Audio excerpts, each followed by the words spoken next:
Good evening, and welcome to our little fireside chat. I can't see if anyone's here yet. No, that was yesterday. So I'll give you a minute to join me. Come on. I know you're out there somewhere, right? Is this it? This is it. I can't see if anyone's here. So I swear, hi, Denise. Denise and Mo, I'm gonna try something new. Bill and Mark, you're over at YouTube. JD, Stan, Mo, Denise, do me a favor. We just started. Come on over to YouTube and watch me over there. It's very helpful to me. If it helped me build up my YouTube channel. Same thing, maybe better quality. And guess what? I have a better system. So the service that I'm using to go to multi-platforms, they have a desktop app version of their chat system, and they also have a browser version. And so that's what I have here. Hey, Stan.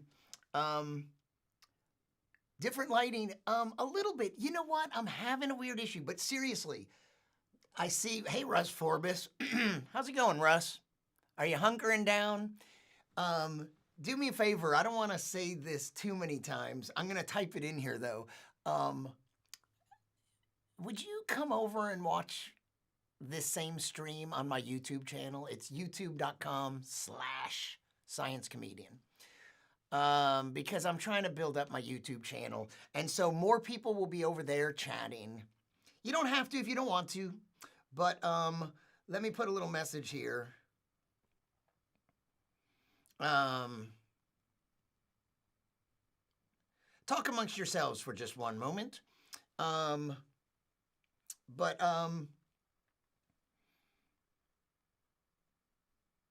It's bound to get more interesting in a minute. But you know what? We're going to try real hard to let's make this a shorter live stream. I think everyone will be happy with that. It's been a long day, and I was working on one of the interviews. I was preparing these interviews, and boy, the Underhills are on Facebook. But Reed, come over to my YouTube channel. Elizabeth, come over to my YouTube channel. It's youtube.com/ I'm typing this up, Science Comedian. Because look, I have no gigs. I have no personal appearances. I'm not going to be booking anytime soon. So I'm going to try to work on this video. Oh, cool. The YouTube, I'm showing that only 2 people are on Facebook. Now, that doesn't mean that they made the leap over to YouTube, but I at least chase them away. In any case, they're not on I'm doing my part to decimate YouTube Facebook traffic. Okay, so yeah, you know what I tried again is, you know, this, do you see the slight cycling? Like maybe it's one of those 60 hertz sort of cycling of the light of that moon. It's sort of like, do you see that pattern? It might be kind of small on your phone, but you know, I tried it. Let me show you what happens. I don't know why. That first night it was so good, right? But look what happens, and especially when it's back here. You see what I'm talking about, right? It did not do that the first night. And I'm confused. And I think that even if I turn this other light on, that really doesn't help in any way. See what I mean? The moon is all fuzzy. So let's put it back on this other level. Maybe the moon is tilted a little tonight. Yeah, and you know what's weird? I don't think I changed very much from that first night over to here. Hey, Rich Moore and Michael Kotis, thanks for tuning in. You know what? If you're watching on Facebook, I am begging you to come over to my YouTube channel. I just posted the link. It's the Science Comedian is my handle over there. And I'm just trying to build up my YouTube views for the slight possibility that one day I could monetize it. But you have to build up a lot of watch hours. So thanks for coming over, Stan and JD. And Rich Moore, the refresh rate cycles are conflicting. Yeah. But did you see what happened when I cranked up a couple nights ago? And you know what? Let me lose this light. So at least we can see that glow a little bit. I had it on the second setting and it worked fine. And I've not changed the exposure on the camera. And I don't think I changed the lighting very much. But every day it's a different technical issue and I'm hammering them out. And eventually this will be a little more of a show. I'll keep some of the looseness. Probably can't help it. But like today, if I had gotten a little farther on the video work I was doing, I might have shared a couple clips with you. But I'll share something with you tomorrow. And I don't know if Albert is out there yet. Oh, I like this. So on this version of the chat, now I can scroll. I can see everyone. It doesn't show people entering. That is one thing. Brian Morris, Bruce Holzband. Thanks for tuning in. Unless you have some special attachment to Facebook, come on over to YouTube and watch this same stream. It's better. And there's a better class of people hanging out over there. You might find that hard to believe if you've ever been on YouTube.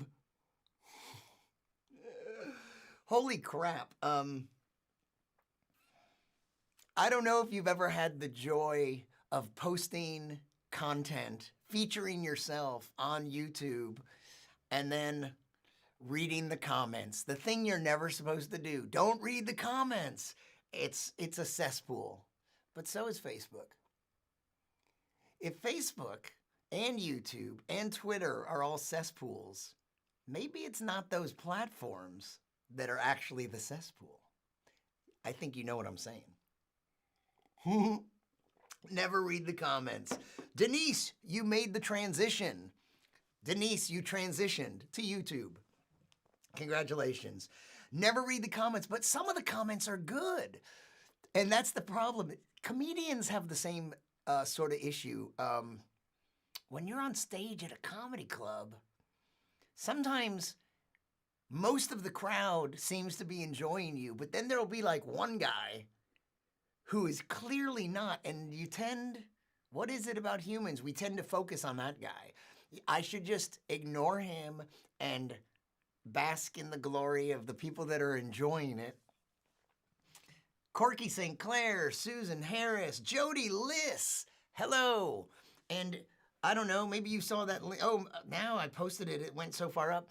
Come on over to YouTube. If you come to YouTube, I'll get more watched minutes and I'll build up the possibility of monetizing this and I'll be able to do more of it. Now I know that's a mixed blessing. More of this, you say? I didn't request that. But Rita Yampolsky, that's a name I haven't heard in a long time. Thanks for tuning in. If you're still here, can I copy this? Nope.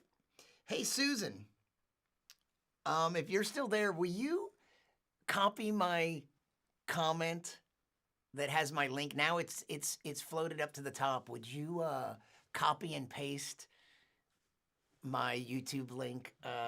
Thank you, if you say yes. Don't worry about that guy, Reed says, but you know how it is. You can't help it sometimes. So what's new? What's changed? How are you doing?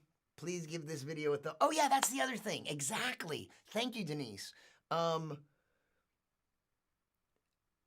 You people, you very special people, and seriously, that's not even though I'm smiling, it's not sarcasm. What I'm smiling at is that there's just so few of you, but you are precious, maybe because of how few, is that if on YouTube, give a like to this video and watch it over there. And it's really helpful to me. It'll help my other videos, watch my other videos, whatever. Um, I'm trying to build up something there. And this week, I will be posting some cool interviews. So some of you already know this. A couple nights, yesterday I interviewed a virologist, and the day before a food safety specialist. And I have some great stuff with them. And I spent a big chunk of today immersed in that, trying to make it look good and getting ready to prepare some short clips. And so, Susan, you can tell Albert I'm gonna try to get that clip out for sure Tuesday, but maybe I'll get it out tomorrow. That's one of the first ones I want to get out, so I'll try to get that one clip out tomorrow if I can. But by Tuesday, I should have a few clips up. Ultimately, I'll have the long, full interviews. Oh, right. Tony Rice, Brian Morris. None of you, I've decimated the Facebook stream. And JD Mack has a question over on YouTube. Who are the comedians that inspired you to go into comedy? Now that's interesting because comedy was not an early dream of mine. So I liked science first, and I liked writing. I wasn't thinking of comedy, but I wrote poems and then song lyrics, and I wrote songs with a friend, mostly my lyrics to his music. And I wrote little short stories. So I liked stand-up comedy, and I'll tell you who I really liked. When I was young, the vinyl albums that I had, there was like the original, before the stand-ups, the original Saturday Night Live crew put out an album. I had the Saturday Night Live album, several Monty Python albums, and I had some Richard Pryor and George Carlin. And I would say George Carlin was a pretty big influence. I had Steve Martin's first couple albums. I don't know how many he did. And those are the main ones. Steve Martin, George Carlin, and Richard Pryor. But in terms of like, I liked all of them, but maybe the one that I kind of resonate the most with is George Carlin. That maybe I'm the most like him, kind of monologist and those kind of thoughts. I love playing with words and that other variety of stuff that he has. Whereas Steve Martin is just so silly and surreal and weird, and Richard Pryor, I can't even aspire to what he does, did. But love those Monty Python albums and Saturday Night Live, and I'm not sure what else. Some Cheech and Chong. I don't think I ever owned a Cheech and Chong album, but my good friend James Zamanek, my neighbor and friend, he had some Cheech and Chong. I don't think we understood what that Cheech and Chong stuff was. I think I remember listening to it in like elementary school, and I'm sure I didn't understand any of it. Monty Python's Final Cut. I had, it's going to be hard for me to remember some of those. There's one Monty Python album that actually has 3 sides. Do you know what I'm talking about? One side is normal, but on the other side, it's the only album I know of like this. On the other side, it's 2 separate sets of grooves. So depending on how you put the needle down, you might get one. So it's not longer. Like vinyl albums were limited to about 45 minutes, like about 22 minutes a side, as I recall. And so this one would have been 2 different 11-minute tracks, and you could put the needle down and you might get one track, or, you know, try again and get the other track. So it was a 3-sided album, but I don't remember which one. Oh yeah, Author. Yeah, Author. Now, I demand that you come over to my YouTube channel. It's Science Comedian, youtube.com/Science Comedian. Come on over and chat with us on YouTube, and you'll be helping me build up my YouTube channel. So, yeah, Cheech and Chong, that was some funny stuff. I mean, some of it was just weird and silly, but I think all the drug-related stuff probably didn't mean much to me. Or maybe we laughed at it like, like, but not really knowing. Matching tie and handkerchief? Maybe? One of them I had was the soundtrack to the trailer of the movie of Monty Python and the Holy Grail. That's an approximation of what the title was. And subscribe. Thank you, Rich. So you'll be doing me a great service. I really want to shut up. I should just put this on screen sometimes. But if you like this video, like any of my videos on here, watch them. Any amount of watch time helps me a lot. I'm trying to build up, I'll tell you. So like the video, subscribe to the channel, and watch any of my videos. And I'm going to put a lot more stuff up soon. I'm in the process, in addition to these long rambling things. Oh, Momoko! Andrew, thanks for tuning in, and Darlene. Michael Krieger is watching me. Where? Albert. All right, Albert. Now, we've built up. Come on over to YouTube. God, it's like this whole live stream is just this guy saying, stop watching me on Facebook. Come over to YouTube. But it helps me. Come on over to YouTube. There's a lot more chatting going on over there right now. Oh, let me scroll back to some of these. You know, Reed, it's almost embarrassing. From the Earth to the Moon miniseries. I need to see that. Did you like it? Everything I've heard about it is awesome, and I just haven't seen it. Oh, wow, there are all sorts of. Let me scroll back a sec. So the comedians that inspire, but you know what? Sometimes I think other early influences, I was really into science fiction, and Isaac Asimov, Larry Niven, and Arthur C. Clarke. But Isaac Asimov, I think the way he wrote was one of the biggest influences on me. I think he was very rational and linear and logical, and he was funny, and he wrote with personality. And so I kind of would like to believe that Isaac Asimov had more to do with forming my sensibilities than anyone else, and George Carlin. But it was years later. I loved stand-up, but it was a long time before I tried it. In fact, at the end of high school, we used to go see live stand-up in Houston, Texas.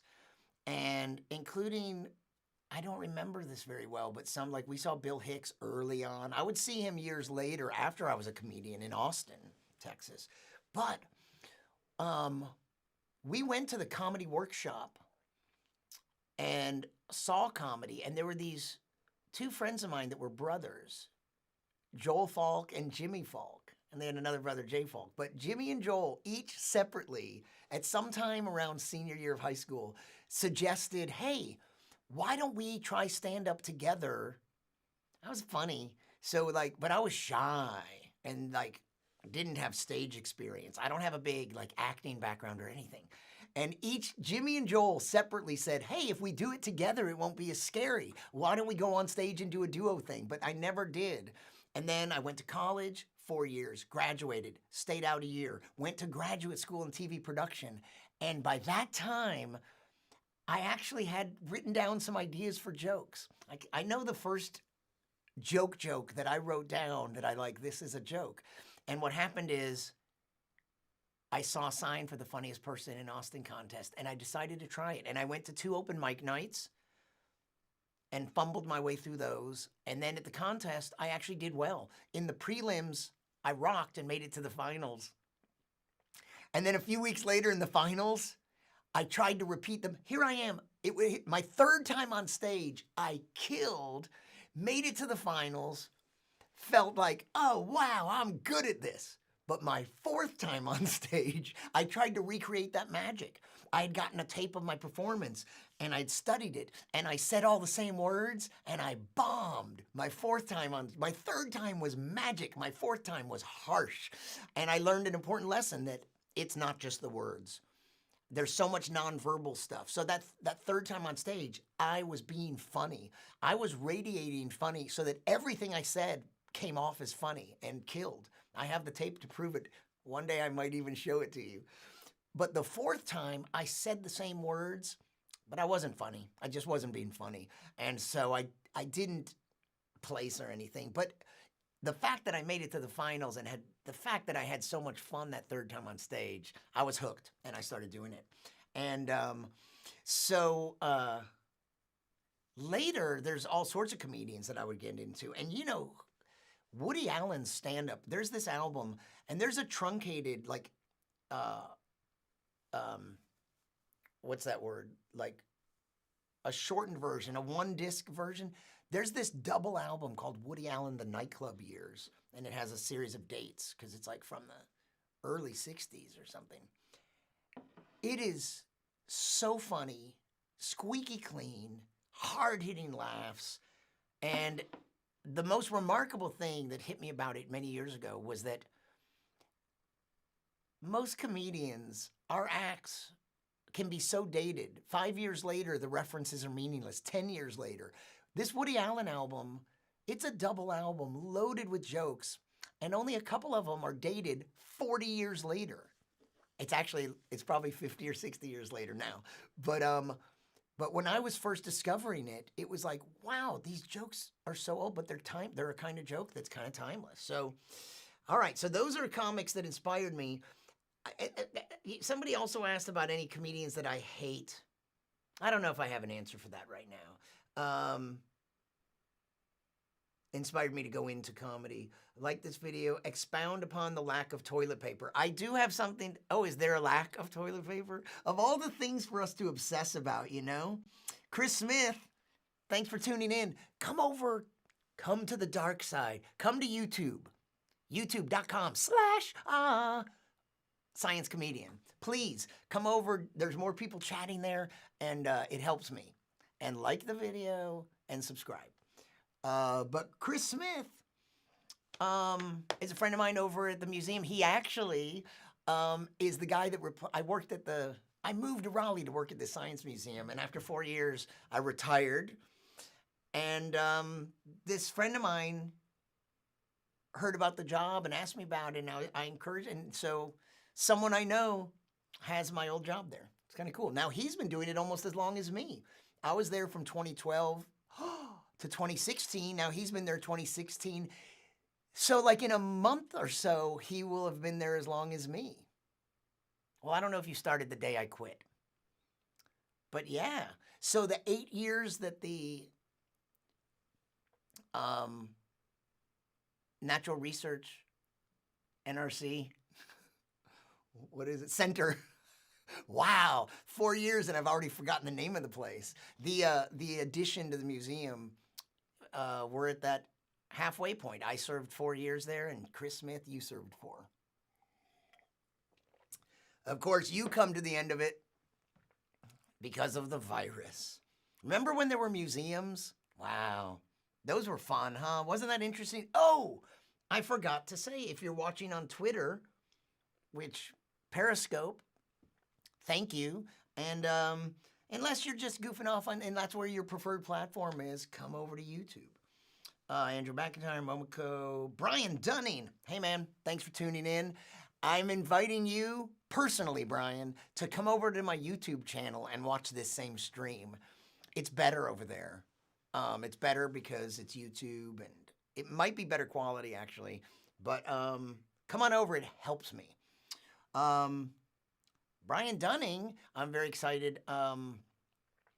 He and an old friend of mine, a comedian, Emery, are making a really interesting documentary that they invited me to take part in, to be featured in. But it's their documentary, and I just make an appearance. And it's about science communication, and it's about science television programs. And can't wait to see it. It's not quite out yet, not quite ready yet, but coming soon to a screen near you. What the fuck? Yeah, well, when you're over there, send me, okay, there are so many comments. Let me catch up on a couple of these. Hold on. I got something to say about toilet paper if you really want to hear it. Chuck Savage. I like him. Dawn, it's late here in the UK. What time is it there? It is 10:03 on the East Coast, 10 p.m. on the East Coast of the United States. Monty Python's Final Cut, I don't know that. I know the Final Cut by Pink Floyd. Same comedy albums growing up. To support Brian better, 3-step. That's right. Thumbs up, subscribe, click on the bell, and watch some videos. Who do I like seeing in person? Bill Hicks, before he tragically died of pancreatic cancer at about the age of 33. he was a powerful thing to see live. Brian Regan is one of the funniest comedians working, and he's not a household name, and it's a shame. And not that I care about this, but he's squeaky clean, but powerfully funny. And like, I don't need a comedian to be squeaky clean, but I'll say that sometimes, you know, when you're competing against everyone who's using edgy material, it's hard to compete. But Brian Regan is ridiculously funny. I don't know, name some other comedians. I'm drawing a blank, but it's so funny. Ron White is an old friend of mine, and he's very funny live. A comedian I can't stand from the conservative atheist. I don't know, there are some. You know who I've never seen live, but he has 3 Netflix specials, and I find him hilarious, is John Mulaney. Oh, Maria Bamford, I've never seen live, but holy crap, she's hilarious. She's done some really weird comedy specials, including some where without an audience. She did one in her living room with just her parents in the audience and another comedian on a keyboard. And she's done one where she was sitting on a couch just talking to a camera. But she has this variety of voices she can do, and she's so funny. Many years ago, now you might know her from, I forget what her popular podcast and radio show is, but Paula Poundstone, she was amazing to see live. And I'll tell you something specifically great about her is that she talked to the crowd a lot. And when she did crowd work, what came out of her mouth, it was obviously spontaneous, but it was as good as her crafted stuff. And that's not an insult about her crafted stuff. She was just really good, and she was so clever that, yeah, and I went way back when she first hit it really big is when I saw her, and I haven't really kept up with her, but yeah. Mr. Steve Martin, Life of Brian is a classic. Love Life of Brian, but you know what? For me, the Holy Grail, and the one that, the Monty Python movie that really gets me is The Meaning of Life. It's the series of sketch, Every Sperm is Sacred. Chapter 1, Birth and Death, and that is The Meaning of Life. It has those songs like the Galaxy song and The Meaning of Life and Every Sperm is Sacred. That's the Monty Python album that I think I like best. And I also like some, what's his face, who went on to, who's the guy that did all the animations, and he's a great director. I've loved some of his films. Always value add answers. Oh, Leah, thanks for joining. I just noticed you there. Hello, Leah. And Live on the Sunset Strip was the first R film you ever saw in a theater. Like, I can't even say this. My parents, I was a kid in high school, and I wanted this Richard Pryor album, and it has the N-word in the title, and that N-word is crazy. And I can't even believe they let me buy it and listen to it loud. Okay. Monty Python, remember, don't have it. I'm back. I'm scrolling. Traffic. Oh, Albert, you're late. Traffic. Network. You were caught in network traffic. Albert, I worked a lot on the videos today. I'm going to try to get that one out tomorrow. I'll definitely have it out by Tuesday, but you know what? In the morning, I'm going to see if I can whip that one up. The video you want, which I spoke to a food safety expert specialist at NC State, and he said that ordering out, like, this is with all the restaurants closing, but some of them trying to survive by having takeout and delivery, he deemed that a pretty low risk behavior. Like, the highest risk thing is to be breathing around other humans, especially if they're symptomatic, but possibly if they're not symptomatic. Here's something I learned from the virologist yesterday. You know, we don't really know, but one of the things that's troublesome about this virus is with the regular flu, within just a couple days, if you get infected, you get symptoms within a couple days, and we know you're infected and you'll socially distance yourself usually. But with this one, I think she said on average, it's 5 to 7 days before people become symptomatic, and it's possible to be up to 14 days. So for those 14 days, you could be infected, but not symptomatic. Now, when you're symptomatic and you're coughing, you might be coughing out large amounts of the virus, very infectious.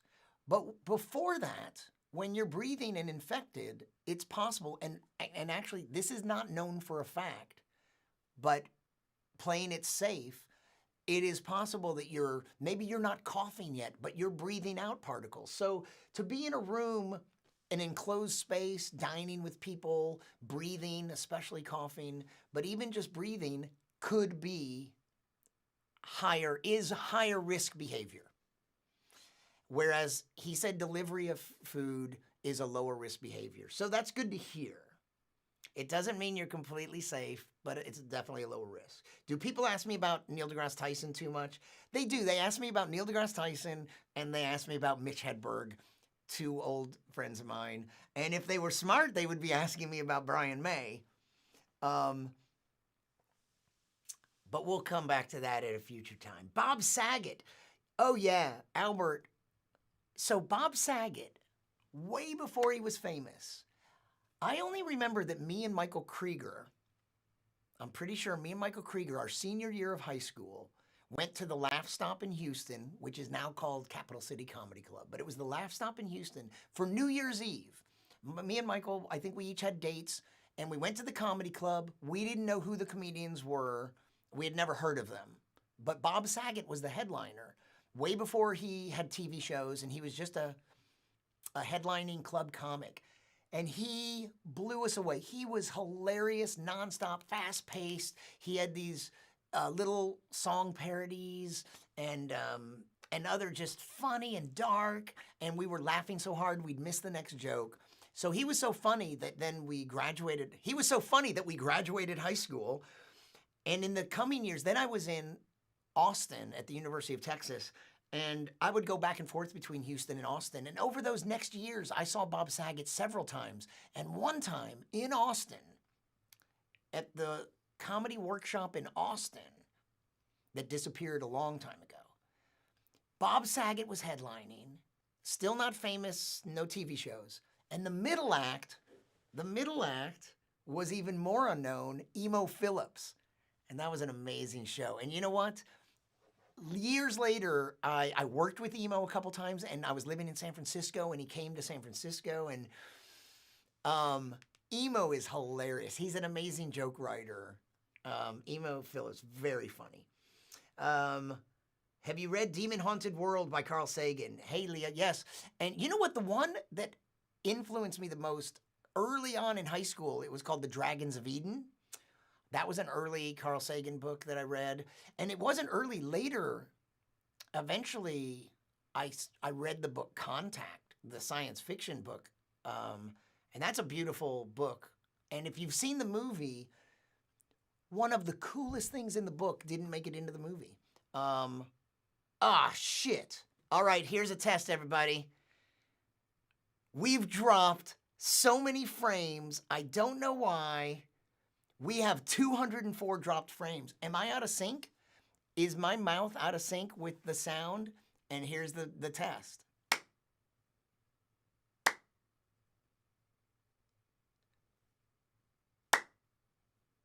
Help me out, because I'm showing 0.3% dropped frames, 204. Oh, what's on the shelf? Demon Haunted World? Do you actually see it? Where is it? Oh, there it is. You're right. And Dragons of Eden is right next to it. And Broke His Brain. Yeah. Damn it. Is the word abridged by any chance the word you're looking for? I know I'm kind of late on that, but that was the word I was looking for. Ding, ding, ding. You win. Who? DJ Artie. Do I even know you, DJ Artie? Thanks for the word. That's an awesome backstory. Denise, which part? Same with George Carlin. Hey, Brian. Okay, thank you, Brian. Thanks for making it. Oh, no, that was over on Facebook.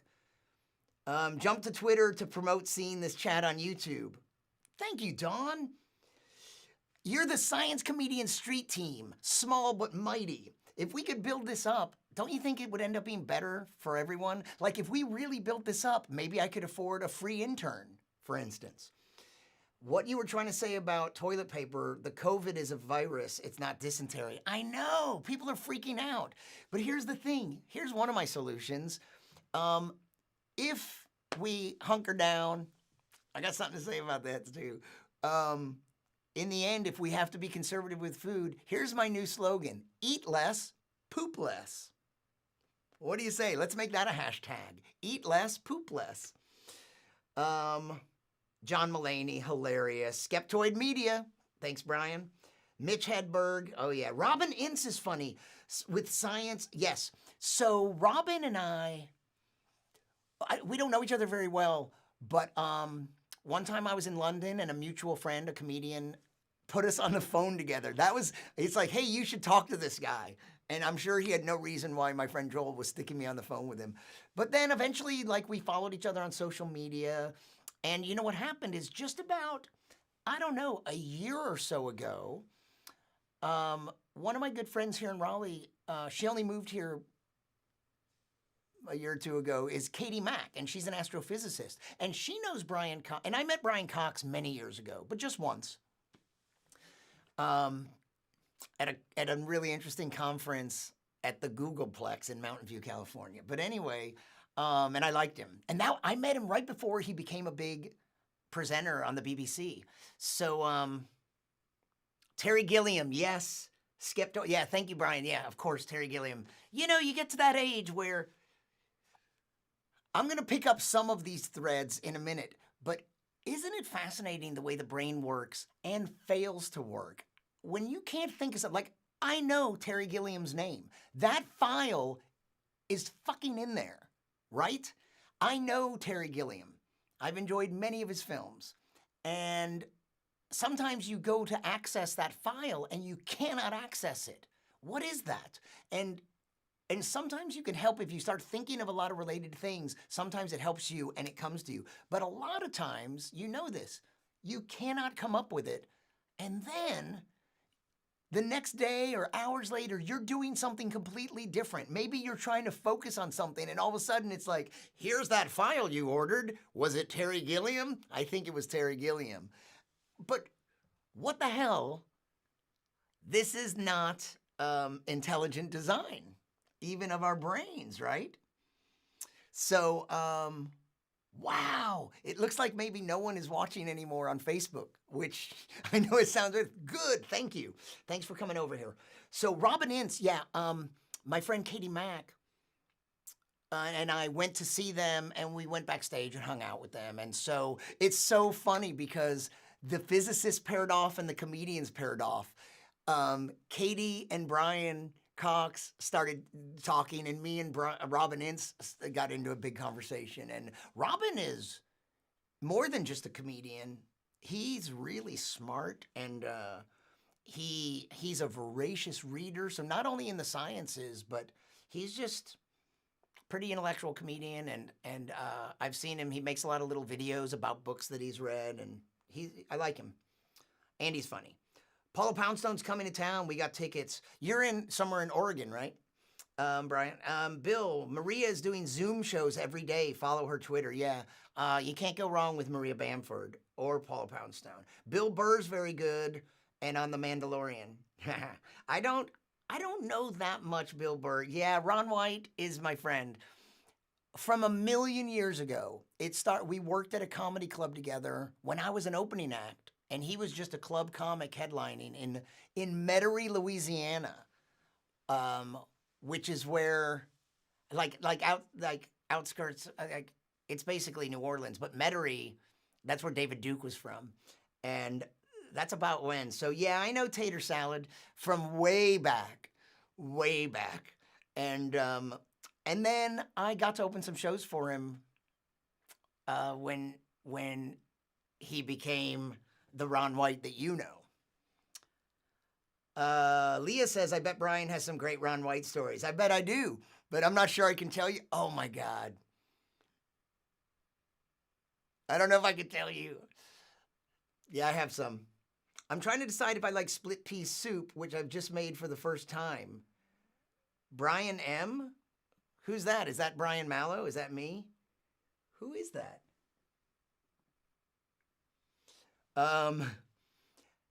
You're trying to decide if you like split pea soup. Well, you just made it for the first time. Let us know what you think. Good evening. Pardon my tardiness. I was doing my Donna Reed impersonation. Thanks, Susan. Brian M., did you see the piece on WRIL about anosmia and coronavirus? I'm now suspecting that I have it. No other symptoms other than not feeling well intermittently. Is that one of the... I don't know. I might have had it a couple weeks ago. And the days that I was bad were March 1st and 2nd. But it started at the end of February. And it started with shortness of breath. And I had headaches and a non-productive cough. And I had 2 miserable days and a couple other tough days. And then a persistent cough for a week. But now that's in the past, so it's possible. Enclosed space like Senate chambers. Oh no, whatever I said before, if it's Senate chambers you're talking about, I encourage you to close all the windows and doors and get as many senators in there as you can. And please, please invite Mitch McConnell to the party. Please, I think you should all gather around Mitch McConnell and touch him on the face and cough on him. But anyway, I don't wish that upon very many people. You look fine to me despite your potty mouth. In sync. Really? So, seriously, this is in sync? Because I don't know what it means. Ready? I have 204 dropped frames. The most I've ever seen before was 16. 204. I don't know what it means. I glitched 3 minutes ago for 5 seconds and the sync is fine on YouTube. Okay, you're good, says Bill. A couple of times the screen has jumped, but okay. Please answer me before you... Robert Stewart, can you see my chat? Robert Stewart, you're watching on Periscope. I'm sorry if I'm late. There were so many comments on multiple platforms, but I see your comment. I can see your chat. I can see your chat. Please answer me before you're reported. I don't know if you're still here, but... Oh, Karen Murphy and Heather Archuleta. Hey, please leave Facebook and come over to my YouTube channel.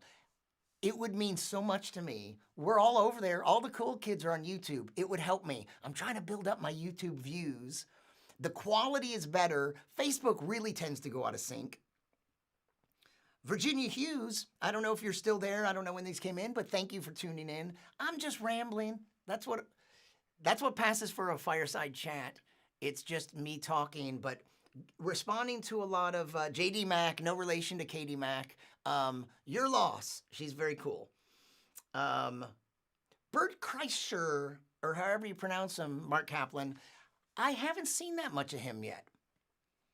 But, oh, Kimberly, the YouTube link, it's Science Comedian is my account. It's youtube.com/Science Comedian. I'm constitutionally unable to prevent myself from saying when I say anything that rhymes with flash. So youtube.com/Science Comedian. I can't help it. Hey, so Leah buffered here too, but in sync. Wow. The real test though is some of these these live streams later when they're available on replay, they're out of sync, especially the Facebook version, and especially if you're watching the Facebook version on an iPhone. It's very mysterious to me. Hey, Mark, how was dinner? Albert wants to know. Congratulate, you've received... Hey, Restream, the service that is sending this out to multiple... Did you see that Restream joined the chat? Or am I the only one that sees that? Congratulations, you've received 100 messages today with Restream chat. You got a defrag drive C. Brian Morris. I'm Brian M on YouTube. You were wondering who the F that was. Okay. And then you moved over to Facebook? So... Oh, thank you. Is that Kimberly? Thanks, Kimberly. How are you? So you know what I realized? I was saying that we're all hunkering down. I grew up in Texas. I grew up in the South, kind of. I was born in Chicago, but at the age of 5, wasn't really my decision. We transplanted, Chicago Jews transplanted to Texas. But, I mean, Houston, Texas, one of the biggest cities in the country. So, but still, I was just thinking that, like, if we just thought of this, we could rebrand this. This isn't social distancing. This isn't quarantine. What a horrifying word that is. Quarantine. That's what you do to astronauts when they come back from outer space and they're probably carrying space germs. That's what you do with the first Apollo astronauts. Quarantine. That's what you do when people have Ebola. No, this is just hunkering down. We're just hunkering down. Come on. Everybody just hunker down, get yourself some string cheese and something to drink.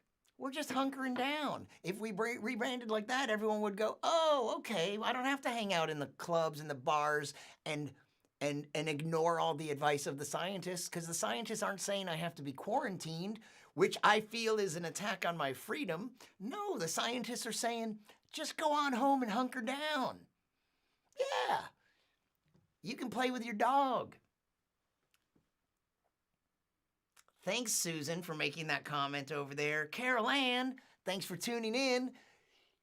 But you heard the lady. Come on over to YouTube. Come on, the water's fine. Join us. Come on, together we will rule the internet as father and viewer. It petered out there. So for those of you that haven't heard, so let me do so you know what that's not telling me? If I go directly over to YouTube, maybe I can see the Bengals song that I had to pull up and post to a friend of mine's page earlier. And my channel, I have to come up with a better system. Okay, we have some people watching. So the deal is, the reason I need you over here is that in order to even... Yeah, Carol Ann, you just got here. I know. I saw you come in. I was like, who's that? Hey, Carol Ann. But come on over. All the cool kids are over at YouTube. And the reason it's helpful to me is that a while back, YouTube changed their requirements. If you even want to start to try to monetize your channel, you have to have 1,000 subscribers. That's cool. I have 2,200 or something. But you also have to have 4,000 watched hours over the past 365 days. So over the past year, you have to have 4,000 watched hours, and I'm coming up on a quarter of that. But frankly, I didn't have crap. So that's really built up this past couple weeks. Thanks to the virus and all this live streaming, you told me to leave. I didn't tell you to leave. I told you to join us over on YouTube. Well, the link isn't working. I think my friend just posted that link.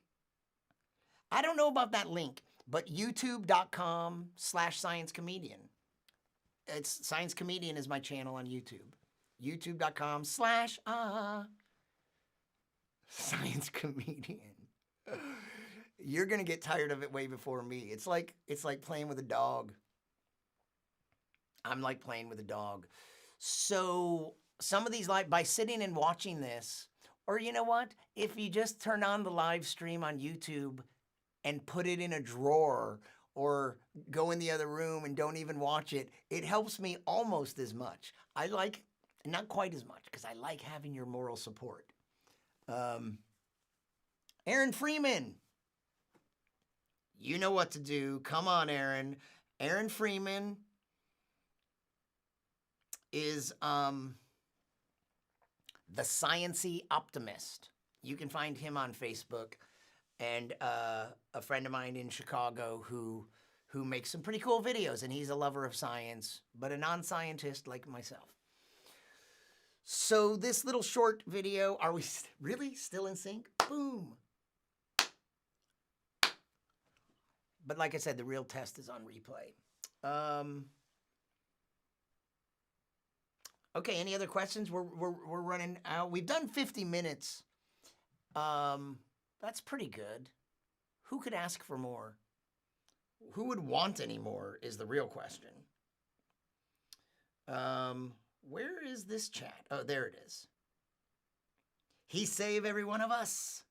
Exactly. The sync is still good. Isn't that crazy? How did I even drop? And here's the thing that it is so mysterious, Albert. Oh, yeah. You know, one thing I do, Albert, you might be able to answer this question for me and maybe someone else who's. I feel like when I'm pulling this stream up on my phone that I should get off my Wi-Fi because I'm using the Wi-Fi to send this out. So on my phone, I feel like I should get off the Wi-Fi. I have unlimited data, so it doesn't matter, and just use cellular. But now here's the real question. The issue here is the show. I'm sorry, this live stream, it ain't a show yet. Soon it will be a show. Right now, it's just this bullshit. It's a fireside chat.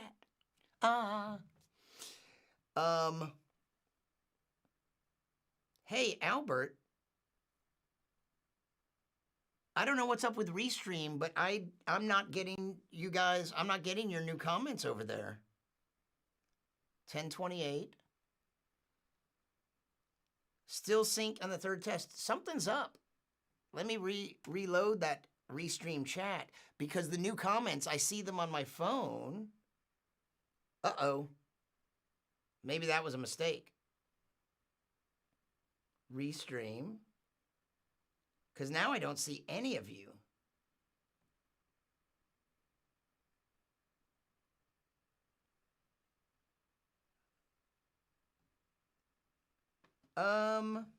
I did something and I've lost the ability to see any of your. Okay, let's see if this taxes the system because there's also a desktop app. I'm going to launch it. I have 204 dropped frames. So the question is, Mike Gar says the live stream is not taking that much. No, it is. The live stream, I'm sending 4,200 kilobits per second. But here's my question. I want all the upload available for the live stream.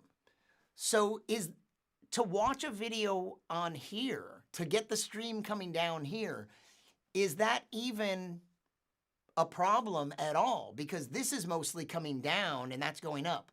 But the only reason I'm asking is because it's my impression that when you're just watching something, it's not just one way. Isn't it a negotiation? Isn't there communication back and forth, even if most of it is data coming down? That's my question.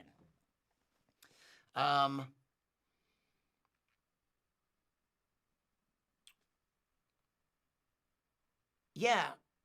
So at some point, their stupid app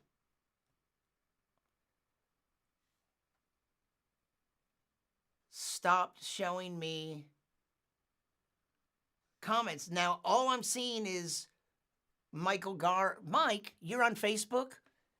Stop. Packets. Mike, I want you to leave Facebook right now, and I want you to come over to my YouTube channel and help me get some watched minutes on YouTube. Come on over, Michael. Come on, Michael. And tell me when you're over here on YouTube. So now I'm getting Facebook comments over there. The only reason I'm seeing the YouTube ones, every night, it's a different tech issue. Brian M says, I think there's a big old fat lag here. Interested to see how long it takes for the other Brian to notice this. Sync is good, still in sync. Chat, yeah. With no fire. Bill, I don't know what that was in reference to, with no fire. You're nowhere near saturating your Wi-Fi with a 1080p stream. You know what? Guess what? It's not even 1080. It's not 10, it's 720 because YouTube likes 1080. Facebook doesn't like 1080p. And not only that, this software that I'm currently using, it might choke on it. Michael, it's youtube.com/sciencecomedian. Science Comedian is my channel. YouTube.com/. The link is in there somewhere, but there's some comments pushed it away. Maybe it's time to tell a joke, Stan says. Oh, why? Because I'm a comedian? That's just what they would expect from me, Stan. Why don't you just play a song and shut the hell up? Wow, he seemed like he was kind of nice for a while there, but then he all of a sudden turned. It's the virus, man. It's the virus. That wasn't me talking. It was the virus. Yeah, I guess, but the issue is I might be overloading my stupid laptop. I don't want to switch to a PC. Yeah, this whole thing, something went wonky with the chat. It's like they congratulated me for having 100 comments, and then the next thing you know, they stopped showing them. So I'm back to my old method of looking at the actual YouTube file here. You can't see us? That may be good since we're naked. Oh, wait, hold on a second. Brian M., not some porn in another window? No? Well, no. There's a strange delay between watching on YouTube, on your laptop, and on your TV. Yeah, you know, that just happens. As you connect different devices, that's not an uncommon occurrence, Darlene. I was thinking that too, Susan. Wait, what did Susan say? Oh, Leah, you're naked too. All the girls are naked. Can I give you money and pretend I'm over here and on Facebook watching that one because it's synced up over there? Yeah, you can do that. So TCP/IP, it is bidirectional, but if you're streaming some video, it's probably not equally bidirectional, right? There's some communication. Here's another person that I know, and it's Vince Cerf, the Surf, who co-developed the TCP/IP protocols that make this connection in the days of the virus possible. You're watching on a Samsung Android mobile phone, Dawn. Okay. And Brian M's on a Mac, which PC people refer to as Mac. I know. What is that? Fireside chat with no fire. Exactly. Hopefully, ideally, no fire. You're right. Jim Hardy. I don't see any... Uh-oh. Uh-oh. You better turn this stream off. Suddenly I'm infectious and my virus is going right into that microphone, right into the camera. In seconds, it's going to be coming out of your device. Jim Hardy says, I don't see any fire at this fireside chat. Is it a virtual fireside? Like it's only visible in the visible spectrum, not visible to the human eye? It's only visible in the not visible spectrum. That's possible. You know what? One of my favorite science fiction writers, Larry Niven, I remember, I don't know which book this was in. It was in one of his novels, and there are a lot of interesting aliens. And I remember that there was a piece of art that to human eyes just appeared, to human eyes, appeared black. But to the alien, all the interesting stuff was happening in a different part of the spectrum. That was a pretty cool little idea. That's cold, William. Fireside chat with no fire. The shuttle joke. Okay. I had a request that's being repeated. So Leah, are you still there? It's 10:34. Okay. It's the virus. I kind of like Salty Brian. Okay, I'm here. Thank you, Michael. Have you subscribed to my channel? And would you like, hey everybody, would you give, there are at least 16 of you watching right now. Would you just like this video? Give a like to it. I think it helps me. I'm not sure, but it doesn't hurt. A Facebook stream walks into a bar. That can be Chromecast, Elvis Fingers, Rich, I don't know what that was in reference to. Vince Cerf's my hero, but I'm sad that he didn't include a punch option. He's really nice. You know how I met him? The first time I went to that Lindau Nobel Laureate meeting in Germany, I was performing and he was in the audience. And he essentially heckled me with a high-level heckle. I have this joke. okay, I'll build up to the joke you requested, Leah, but I have an old joke where I go, I saw a movie with a friend of mine, my friend Chuck. I hate seeing movies with him because he always has to sit in the front row because he thinks he gets to see the movie before anybody else. And you can't argue with him because he always has the same last word. The speed of light is finite, Brian. And that's true, the speed of light is finite, but it's very fast. Does anyone know how fast it is? And I like to go, now here, it was a room full of physicists. Literally, it was the physics meeting. There were hundreds of physicists and a bunch of Nobel laureates and the president of Austria, and Vint Cerf was a special guest. And so it's a room full of physicists, so it's like, does anyone happen to know the speed of light? And then part of the, like, I always like it, especially geeky audience, they'll always answer with a metric answer, 3 times 10 to the 10. And I'm like, whoa, whoa, whoa, whoa, whoa, I'm sorry, I'm an American, I can't handle, what is that you were saying? I can't handle these round numbers of 10. The number I was looking for the speed of light, 186,000 miles per second. So as I was saying that, I'll tell you, the rest of the punchline is 186,000 miles per second. So if you had a theater, and here's what I told my friend Chuck, if you had a theater 186,000 miles long, you would only see the movie 1 second before the guy in the last row. And he said, yeah, but you'd hear it a week and a half before him. And you probably wouldn't get your popcorn for years. And yes, I did do the math for that joke. And it's a little non-intuitive. Light takes 1 second to travel 186,000 miles. Sound takes about a week and a half, more or less. That's a phrase that I think is very funny, more or less. You go, how many people were there? 25, more or less. Oh yeah, well, those are the 3 options. Was it 25? Was it more? Was it less? Thank you for giving me absolutely no information. 25, more or less. Yes, those are the 3 options. So I'm saying that I'm an American and I can't handle the metric system, and Vint Cerf yells out from like the 3rd row, something like, all you have to do is multiply by 5 or 7 or something. I don't remember, I don't know. And he goes like, it's easy. All you have to do is multiply. And the thing is, of all the people in the room, I only recognized a couple people. I recognized Stephen Chu, Nobel Prize winning physicist, who also served as Secretary of Energy under President Obama.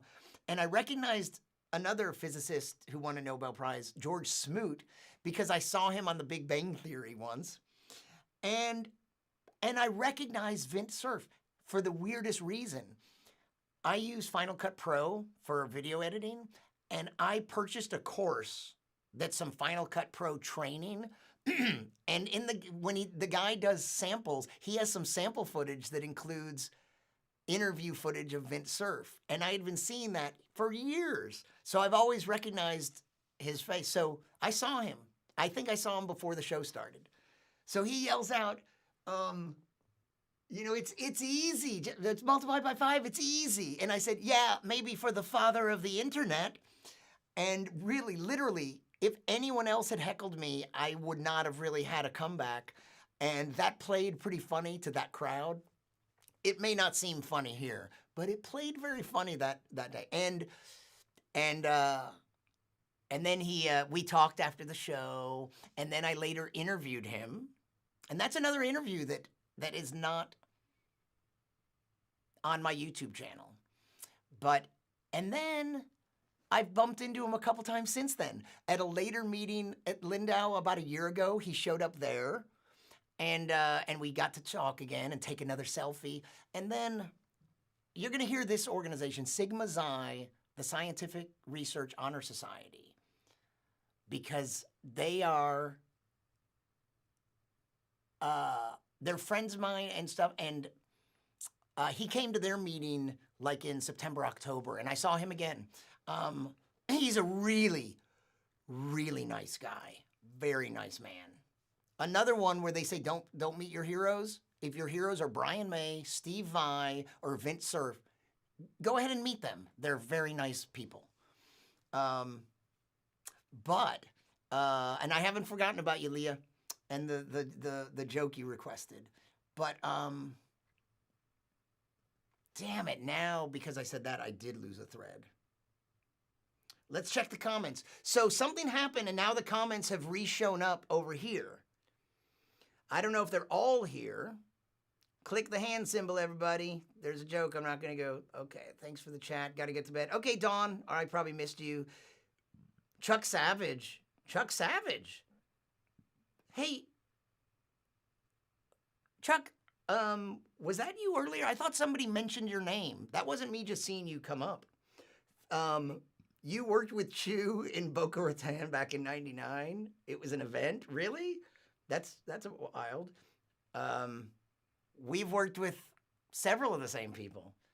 Anyone from Stephen Chew to Mitch Hedberg. It was an event. See you soon, Leah. You too, Dawn. Post the interview. Yeah, he was so nice. You were networking and had a collision with Vintage Surf. Yes. Vintage Surf. Oh, that was autocorrect, huh? Did Vint have anything to do with autocorrect? Which part was well played? Okay. Yep, you know what? There are comments that are not showing up over here. So let me see your comments here.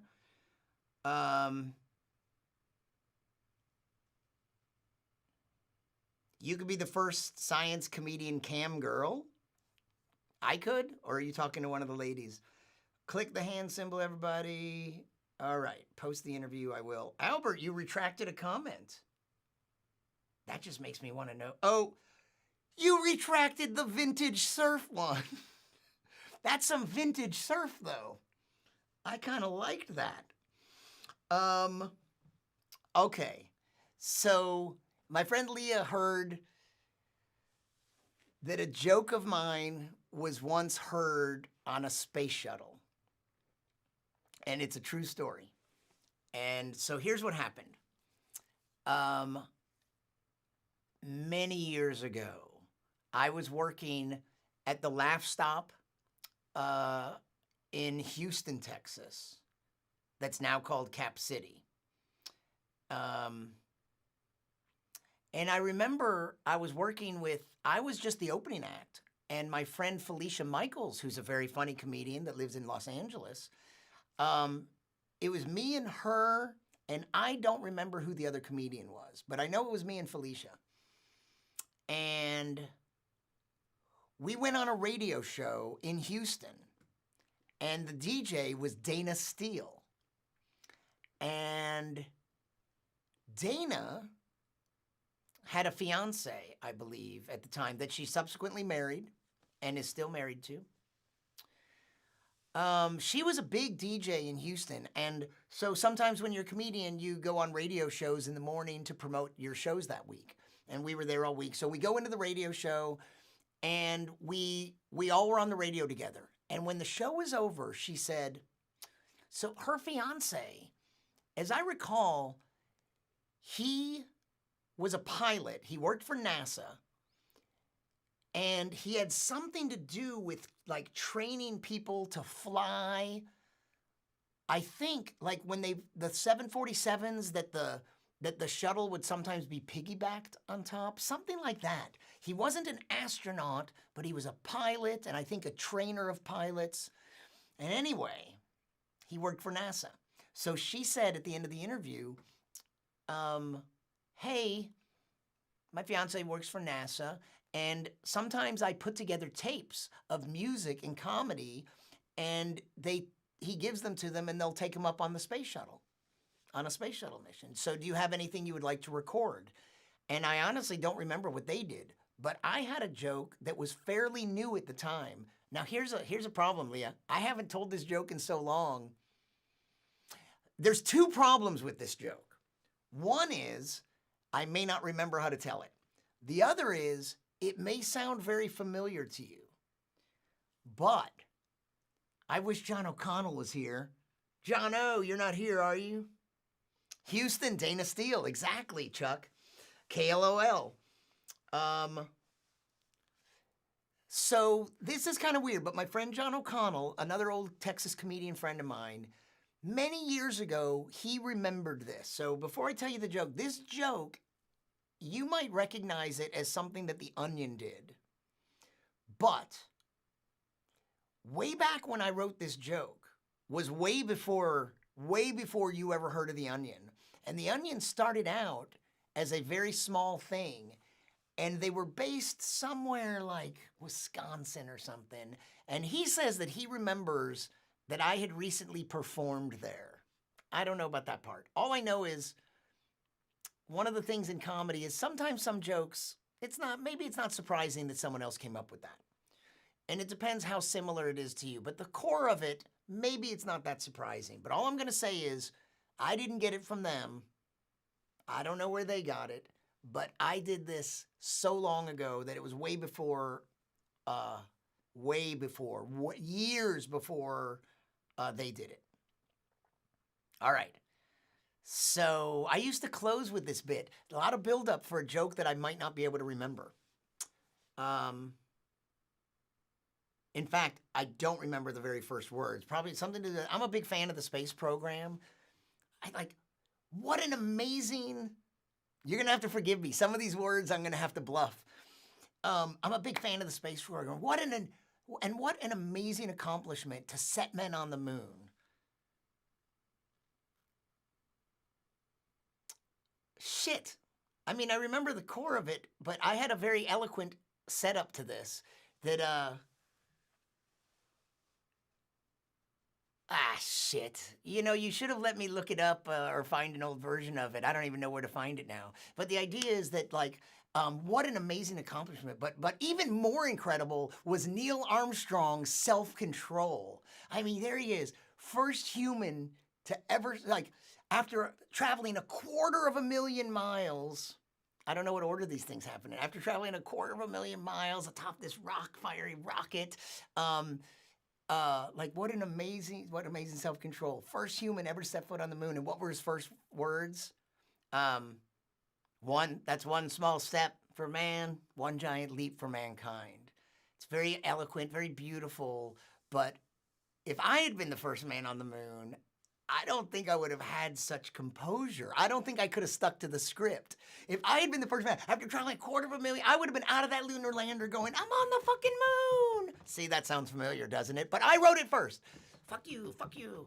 It's like, I'm on the fucking moon. And the thing is, I can't even do it. I would run around the stage. It was a very big bit. And I'm going, I'm on the fucking moon. And there's a bit, and then there were these other punchlines that like NASA's asking me to return to the lander. And it's like, you can't make me. And there were other punchlines I would call back. I had this old joke where I like talking about funny phrases. Like, I heard that. Yeah, well, I fucking said it. You say it, I hear it. It's called a conversation. So imagine that I had told that joke earlier in the set. Like one part was like something about like, we copy that, Eagle. Yeah, I fucking said it. It's a callback. But yeah, you know what? It had a bunch of other punchlines and I actually don't remember them right now. This is an old joke. I mean, we haven't even had space shuttles flying in a while, but this was earlier in the space shuttle program. I don't know when it was exactly, but months after I had recorded that in the radio station and like, okay, that's cool, and pretty much forgot about it, Dana Steele sent me a note, like a physical letter, and she told me the mission that they sent it up on. And I looked it up. It was STS. I don't think I can remember right now, but I did look it up at the time. And there was one astronaut, Story Musgrave, was on that. And he was a pretty badass astronaut.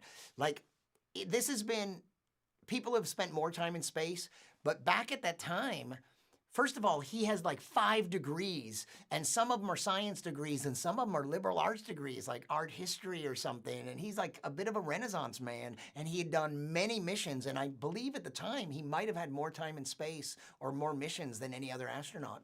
But that's not true anymore. But so it was like he was an astronaut that I'd heard of, and it's like, oh, he was on the flight. Years later, I made a video for Time Magazine.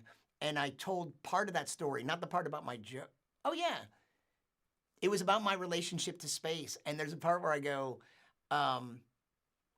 I made it like it was kind of sexual. Like I got to first base, then second, then third, and like first base was a recording of one of my jokes was carried on a space shuttle mission, and then I said, I go, and Story Musgrave was on that, and I show a picture of him, and I go, Story Musgrave was on this mission, and I go, I don't know if he heard it, but he is laughing in this photo, and if you would like to see that 4-minute video, it's on my YouTube channel, which is youtube.com/science comedian.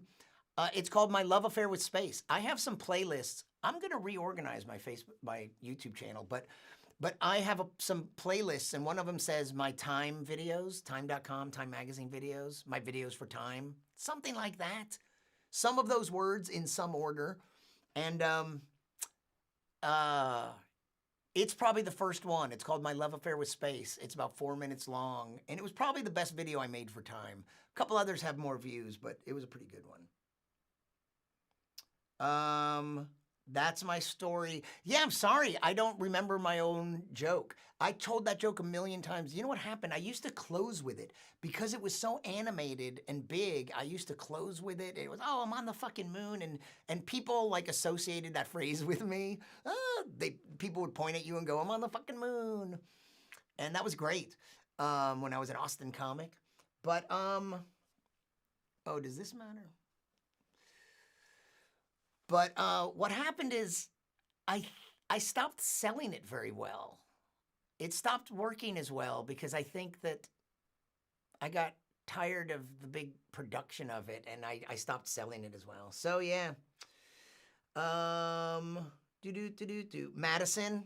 It wasn't Madison. So I think I had, according to my friend, years ago, he said, and I already didn't remember back then, he's like, when it showed up as The Onion, he's like, they're based in Madison, and you were there. And like years later, he said that he remembered that I had been in Madison sometime before. But you know, of course that's possible.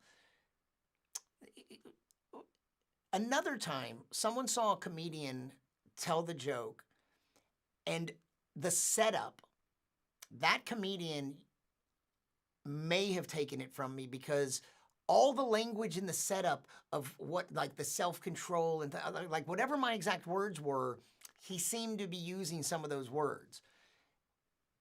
So sometimes you like go, okay, 2 people could come up with that, but not all of this language. That's too much of a coincidence. So The Onion just producing something that says I'm on the fucking moon, someone could have come up with that. You know, I hesitate to point fingers at like the idea of theft because sometimes comedians accuse comedians of stealing stuff where you go, really? I'll bet 50 comics wrote that joke, and you shouldn't be too quick to, Jim, literally a million times. How long would it take me to tell a 90-second joke 90 million seconds? Should we figure out? Maybe you guys know offhand, and I don't even know if this calculator can do this.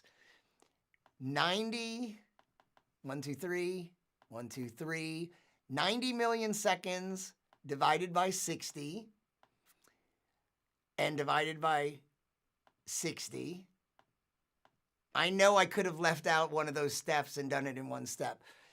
25,000 hours. If I told that 90-second joke a million times, it would take 25,000 hours. So divide by 24, it would take, 1,041 days. It would take, if there's no leap year, it would take 2.85388 years for me to tell that joke a million times. So, yeah, Jim Hardy, I literally told it a million times. So we did a little math. We had a little comedy. We dropped 204 frames. We dropped some F-bombs. We dropped the number of viewers that were watching on Facebook. Did anyone else join since then? You know, Carol Ann, I never saw you show up on YouTube, but Um, Scotty Ballard. Are you really out there, Scotty? If you are, do me a solid. I don't say that. But come over to YouTube. I probably won't do this for much longer, but I'm streaming on YouTube simultaneously. It's more useful to me if you watch on YouTube. And if you'll click the like button and subscribe to my channel. Oh, it's Science Comedian. YouTube.com/ John O. John, I was talking. Did you just get here? Because I was just talking about you. Somebody requested to hear the joke that I told on the space shuttle, and I couldn't even. I'm on the fucking moon, and I actually referenced you because the whole thing about me playing in Madison, Wisconsin, and then the joke showing up in The Onion. I don't know. You remembered it better than me at the time. Glad you missed the math. Well, it's because Jim Hardy said, I've told that joke. Because I don't know if you remember this, but I used to close with that moon joke. And it started to get weak. Like I told it a million times, I think I said. And I started not to sell it very well. It stopped working and I stopped closing with it. I moved on to the spermicide bit, or actually the spermicide bit was probably older. You gave me a little tag for the spermicide bit, John. So yeah, were your ears burning? So Leah that said that, she wanted to hear this joke because she heard somewhere. Where did you hear that? Leah, did I say it in a stream? So I mentioned you, and also Chuck Savage is here. And I told the story of telling that the way it got on the space shuttle was because I went on KLOL with Dana Steele. Maybe John O could tell the joke. You know, John is here for the late show. Yeah. You know, when I first started streaming, I was starting at like 10 and 10:30. I don't know the best time to do this I don't know where, do you guys have any feelings on that? People live in many time zones. I know I have a lot of Instagram followers that are in Europe and the UK. And then here we've got our 4 time zones. So 9 o'clock here is only 5, 6, 7, 8, 9. Bad math there for a second. Oh, my webpage said that. Lies, all lies.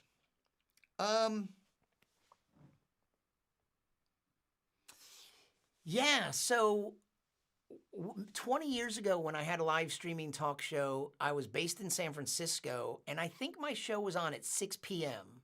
So 6, 7, 8, 9. But that's a thing that I've wondered about. What time should I do live streams? You know, once it's on demand, it doesn't matter. But hey, John, this live stream to a great degree has just been me telling people to come over to YouTube and to click the like button. Will you hit, John, since you're my big encourager on this, will you hit the like button so I can get some likes on this video? Get some likes here, get some views. You know what could happen eventually? We could all take a break. I could go get something to eat. You could go do whatever you want, and we just leave it streaming. And if we just leave it streaming for a couple weeks, I'll have the watched hours I need. Very careful. Oh, not thoughtful and not momentous. That's close. I don't think I'd be so no. Those aren't, you have slightly different words, but you did just remind me of something. It's like one small step for man, one giant leap for mankind. Such well-composed, carefully chosen, well-composed words on such an exciting moment. I don't think I would have had if I had been the first man on the moon, I don't think I would have had such composure. After traveling 250,000 miles, something, I would have been out of that lunar lander going, so I don't remember all the tags after that. I'm on the fucking moon. And then hello NASA, I am on the fucking moon. And they try to get me to come back in and I won't. And sometimes I told them I did a callback where they go, we copy that eagle. I know one phrase I said, the eagle has landed on the fucking moon. I think that shows up in The Onion exactly. You're paraphrasing. You did help me remember the structure of one of the sentences, though. I don't even know. I would have to dig deep into archives on hard drives that are not attached to anything to find a recording of that joke. But maybe I will. Hey, Mike Bass. Thanks for tuning in. I hope you're doing all right. I hope you're staying safe. I hope you aren't breathing. I mean that in the nicest way. I hope you aren't breathing around other humans. But what would your mom have done differently? Come get me, Houston. Yeah, there was something like that. Like, woo. I don't know. Yeah. Man. Have you ever, John, have you ever started a joke? Have you ever been on stage and started a joke and realized that you're not sure if you remember, but you've already started it? Like you should have run through it before the show, but for some reason you started it and all of a sudden you realize, I don't think I know. I think I'm going to hit a part that I don't know how this joke goes. You have it on VHS from that gig at the Omni? Wait a minute. Did I perform on that show? It was you and that guy. He and I didn't hit it off. What happened? There was something. Maybe this isn't a good conversation for us to have right now.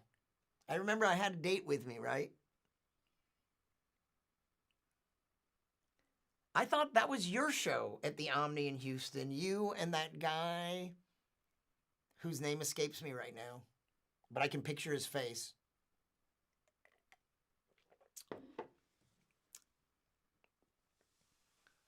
Not Chuck Montgomery. I have a Chuck Montgomery story. It was that guy. He ran a club or an improv thing or something. I can almost remember his name, but I had one road trip with Chuck Montgomery that was pretty funny, all in all. I was a very young comic, and he and the Good Humor comedy agency took advantage of me. They really screwed me. For an agency that had the little Christian fish on their envelope and were really outward about their Christianity, they sure did dick me around. And then some other things happened that weren't very Christian on that trip. But imagine this. Imagine you're riding to gigs like across different states, and you're a young, inexperienced comedian, and on a long road trip, and he's driving, and I'm crashed out a little and it's Sunday morning, and I wake up and he's listening to a preacher on the radio, and then he said he played me some Christian music, and he said he acted like modern Christian music, and he goes, "No, I think you'll like this." It was kind of funny. It's like actually, when I got in his car, the first question he asked me, like, hi, we meet. We were put together. We didn't know each other. We meet, and the first thing he asked me, he goes, "Are you a Christian?" And I said, "Well, no, I'm Jewish." And he goes, "I love Jews." It's kind of like it's kind of like my bagel joke. Albert, yeah. Leah, here's an old joke of mine you wouldn't know. And this is, except for my witty comebacks at the end, this is a true story. I was in a bar on 6th Street in Austin, and I'm talking to this girl who shall remain nameless because I don't remember her name. And she made some crack about Jews having big noses. And I said, "Well, I'm Jewish." And she goes, "You're Jewish? I love bagels." Oh, well, I will report back to my people that our trademark bagel product is a success with the Gentiles. Thank you for taking part in the Great Bagel Experiment, our effort to bring the bagel to the masses. One day we'll get the bagel into Oklahoma. This is the shittiest donut I ever had. That's the I love bagel joke. John O'Connell says, "We know you always got the Lord on your side." You know you always got the Lord on your side. Mick Jagger. Is that from a Stones song that I don't recognize? I'm more Beatles than Stones. You might know that. You always got the Lord on your side. Not Chuck Montgomery, but I can almost remember his name. But he shall remain nameless because I do not. The Sciency Optimist, you're a professional Jew. So does that mean you're not a practicing Jew? Like you don't have to anymore? I'm hard. I'm not very religious at all. I'm just sort of Jew-ish. Thank you. Good night. Hey, John, you missed this. Apparently, we're still in sync, even though at some point I dropped 204 frames. I had dropped none. I look over, dropped frames 204, and some half hour ago or so, in parentheses, it said 0.3%. But now we've been talking so long that now it says 0.1%. Are we still in sync?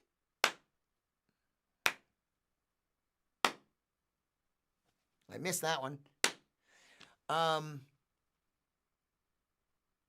More Abby, Susan's more Jet Matthews, exactly. That's the guy. But did I do a guest set and I did the moon bit? Is that what you're saying? You have a tape of that? You know that I have a tape. I don't have the whole show, but I have my third set. I have my set from the Funniest Person in Austin contest, my third time on stage. There were 2 open mics, not recorded, thankfully. I have my third time on stage where I rocked. I have somewhere, I might have my 4th time in the finals where I bombed. And I think I might have something from the next year. Wow, in sync, really? Autocorrect. So how often do you talk about NSYNC that way, John? Is there something you want to tell us about your love of NSYNC? So it's still in sync, and yet we dropped 204 frames. Maybe we dropped so many frames, we came back around again. I am not going to figure this out, but I am going to experiment with a different piece of software. But the main reason is, because this is free and I would prefer to pay, but the main reason is that other piece of software has tight integration with Skype. And wouldn't it be nice if I do some live interviews with scientists? But to get them on a show this late, they might have to be West Coast scientists. Or if we talk long enough, they could be early morning in the UK. Yeah. What time is it in London? It's 3 a.m. That's a little too early right now. Tracy Emma, thank you for tuning in. I would encourage you and invite you to come over and watch this same stream on my YouTube channel. It's youtube.com/sciencecomedian. Science Comedian is the channel, youtube.com. Magic. Maybe technology is amazing. You know, it's funny. I mean, obviously, some technology is sufficiently advanced that it's indistinguishable from magic. Some Englishman said once. And science but you know, we bitch about it more often than not, and it is amazing. Sciency Optimist says, and I did say you can find him as Sciency Optimist, well, on YouTube, I guess, but also on Facebook. What's the coolest thing you've learned about virology? That's a good question. You know, for one thing, it's really just hard to get over the fact that I've always thought humans are amazing machines. But when you go down little tiny insects, ants, an ant, what an incredible machine, capable of such elaborate behavior. And it's so tiny, and group behavior. Like, it's just unbelievable to me. But then go even small, like a tardigrade is microscopic. It's an arthropod, but it's microscopic. And it has behavior much, much smaller than that of bacteria. Also, now bacteria, like we even call it, like viruses, our human definition of life applies to bacteria, but not to viruses. But a bacteria can not only reproduce, and it can seek out food. It can chase things. I've seen really cool video of like an amoeba following and then absorbing something. How? How can this little unicellular organism that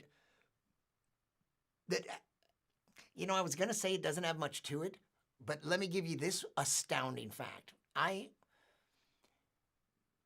A cell can be so small, but in like some human cells, the ribosome, which is a little tiny micromolecular machine inside a cell. The ribosome like cranks out these proteins. A cell can contain literally, if Jim Hardy was still out there, this time literally millions of ribosomes. Think how small a cell is, and I have trouble wrapping my mind around the fact that a cell can contain a million of anything. And this isn't just an atom. It's a machine that can make proteins from a genetic code. And there can be millions of them in one cell. So this is what's getting at. So a viruses, maybe not, most viruses are much smaller than most bacteria.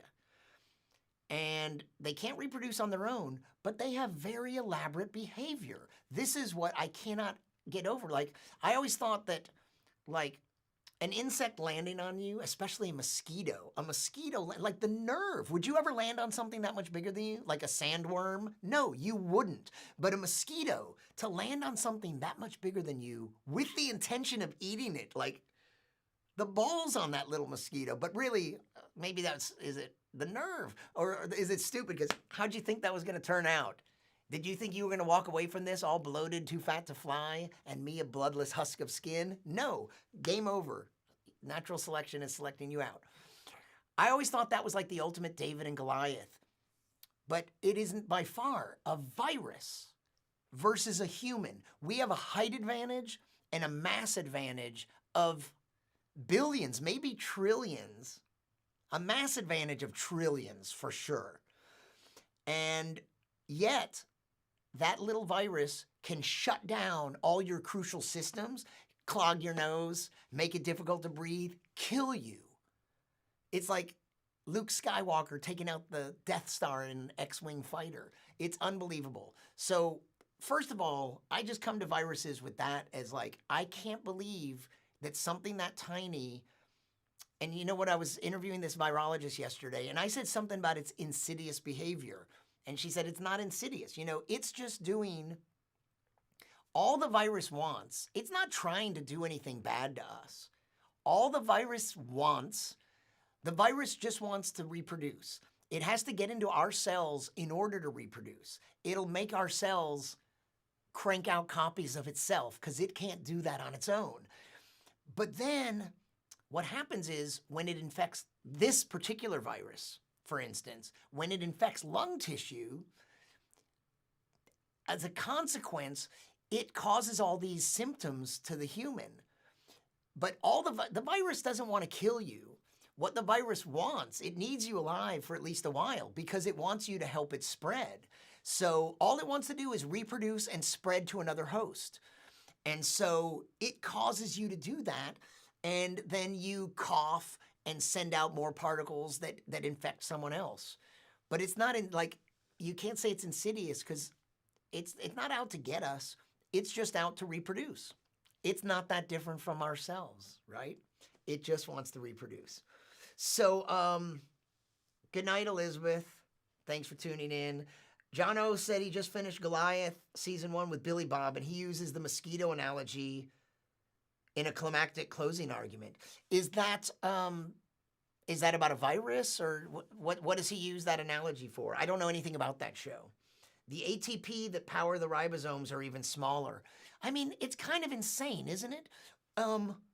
Even if you go smaller pre-life, whatever led before life, some chemicals have some elaborate behavior. It's fascinating. Like, because of their structure defines function. Like some structure leads to some functions. That's the way proteins work. But yeah, it's all really, Doc, dude. Doc Barham, very famous. Well, in my circles you are. Another comedian. Doc, join me over on YouTube. You're on my Facebook channel. My YouTube channel is youtube.com/sciencecomedian. Come over here. We're all over there. There's more chatting going on YouTube, and it will help me, even though I'm not going to talk too much longer. But Doc Barham is a comedian, a magician, and another one of those kind of intellectual comedians like Robin Ince that we talked about. You have been doing a lot of the talking tonight, you guys, and I appreciate that. Yep. You know, apparently the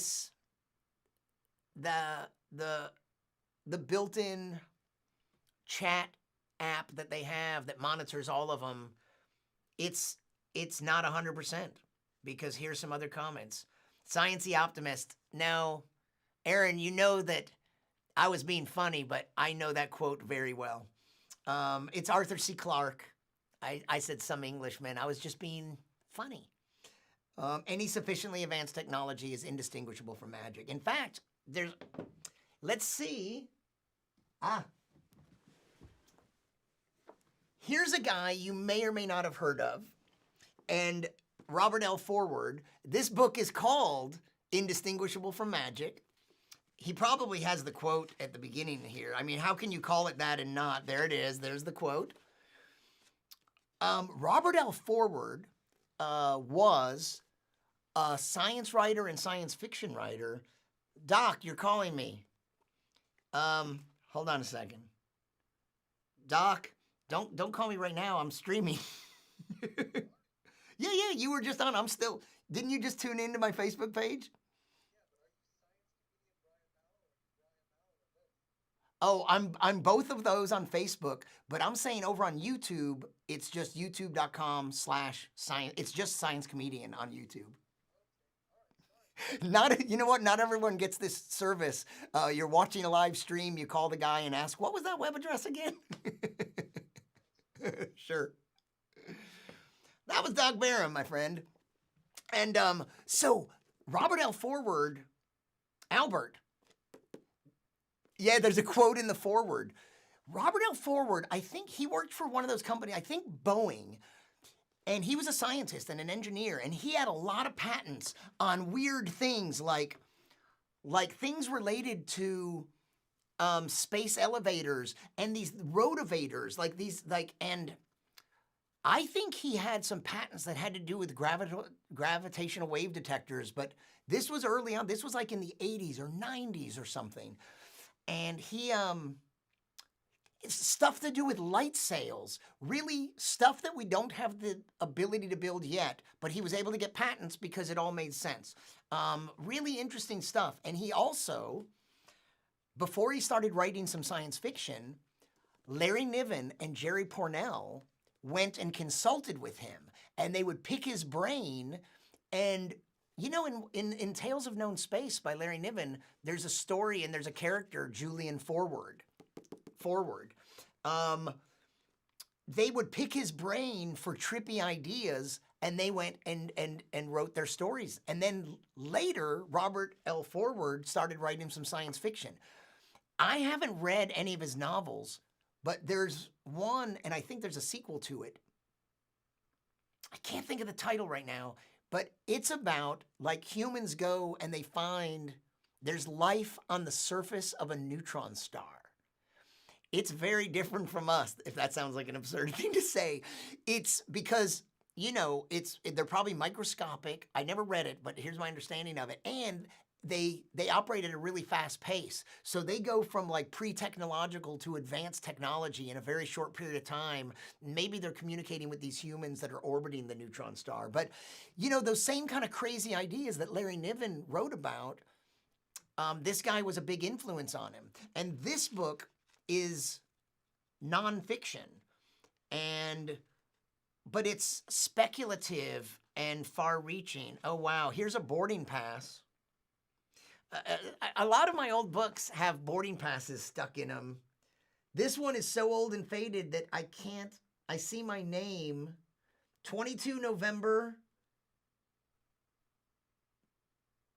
United Airlines is the carrier, San Francisco is one of the cities. And I can't tell what the other one is. Anyway, fascinating, isn't it? But Robert L. Forward was a very interesting character. And you know what? Look him up. Find a picture of him, and you may find a picture of him with almost in the style of Neil deGrasse Tyson, but decades before, like a brightly colored vest and maybe a bow tie and a shock of gray hair. That's not the Neil Tyson part. And really good. So I read some of his nonfiction, and I haven't gotten to his science fiction stories. So yeah, so Aaron, I grew up reading Asimov and Clarke and Larry Niven. So I was pretty familiar with that quote. Gravity was new then, exactly. Gravity was like, it was shortly after Isaac Newton invented it. Must be to Houston flying home for Thanksgiving. It was like November.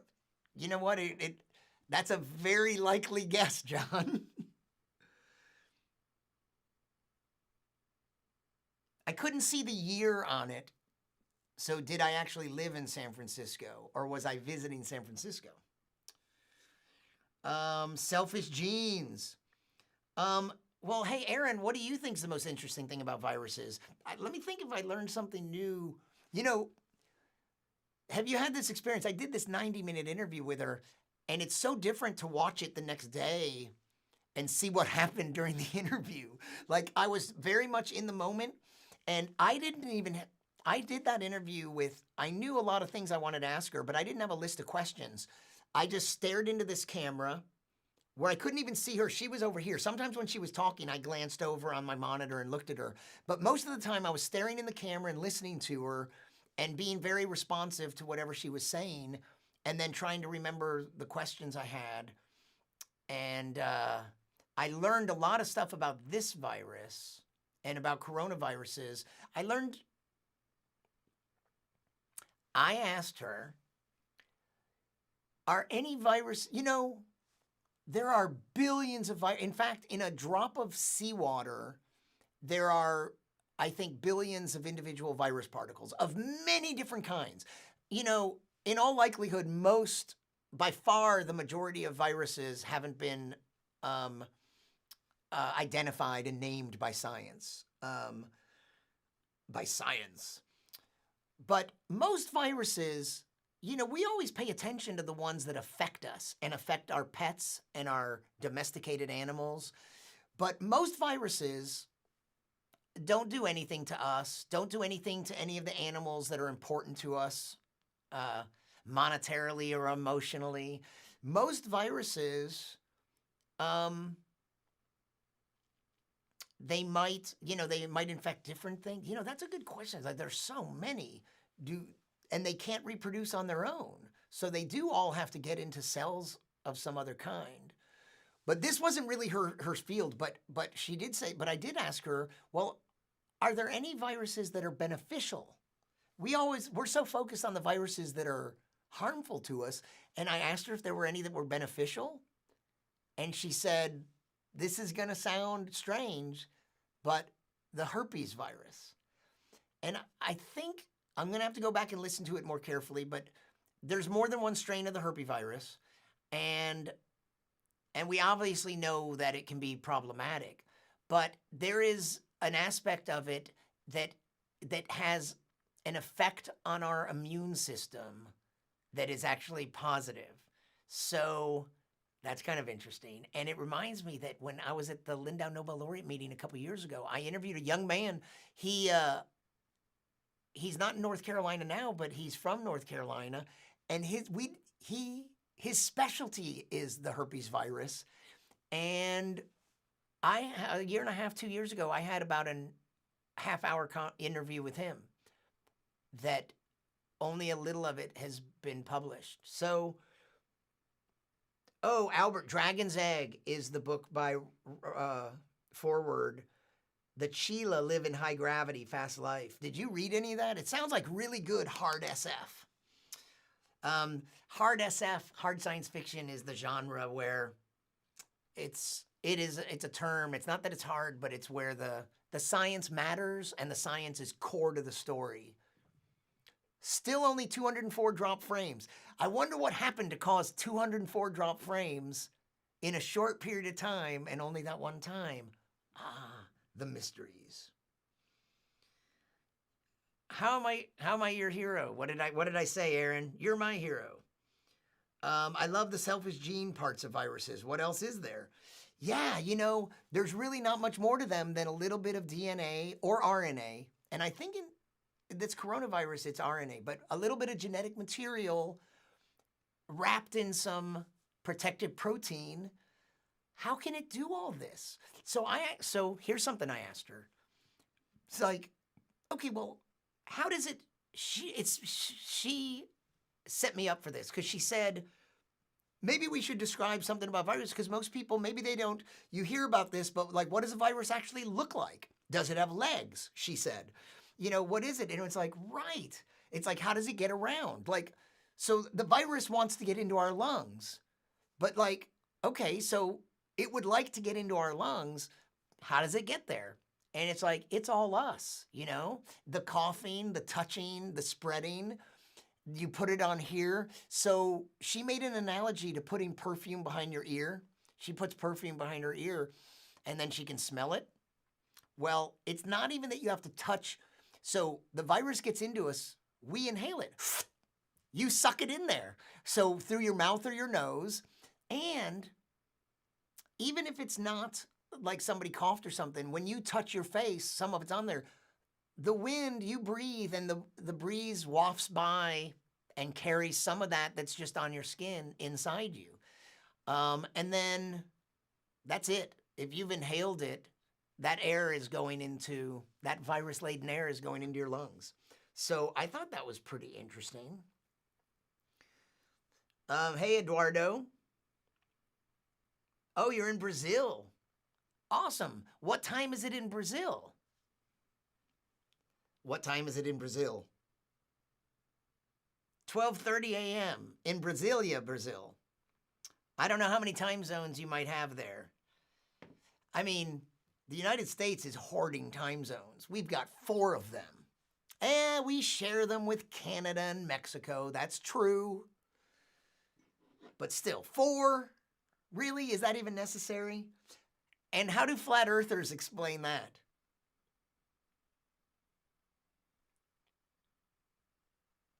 Sim? That's, oh, you could argue that mitochondria are viruses. May I? Are you setting me up or you say, okay, Brian, now you may argue that mitochondria are viruses? Yeah, I don't know. I don't know enough to answer that, but I know that we call them organelles, but I know that there's, it's theorized at least that, that it was a separate thing that its presence in our, hay dos Estados Unidos, something about the United States, but I don't know what the rest of what you were saying. So you're listening to me in English, but you're speaking Spanish back to me. Or a Spanish tongue.